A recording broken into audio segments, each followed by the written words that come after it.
Madayaw ug maayong adlaw kaninyong tanan. Magandang araw sa inyong lahat. Sa ating mga kababayan sa iba't ibang panig ng mundo, ako ay nakikiisa sa inyong maligayang pagsalubong ng bagong taon. Ang taong 2024 ay sumubok sa ating katatagan at humulma sa atin bilang isang sambayanang naninindigan para sa katarungan at kaunlaran.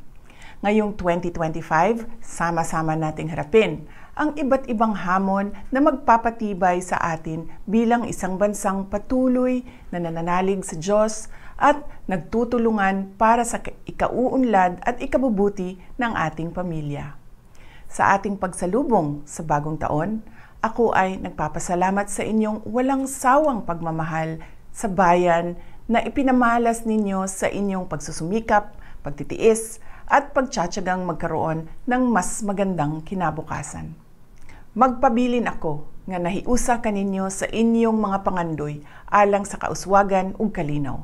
Atong atubangon ang bagong tuig uban ang paglaom nga ang tanan natong mga kalisod ug mga paningkamot sa ngadtong-adtong makahatag og positibong kausaban.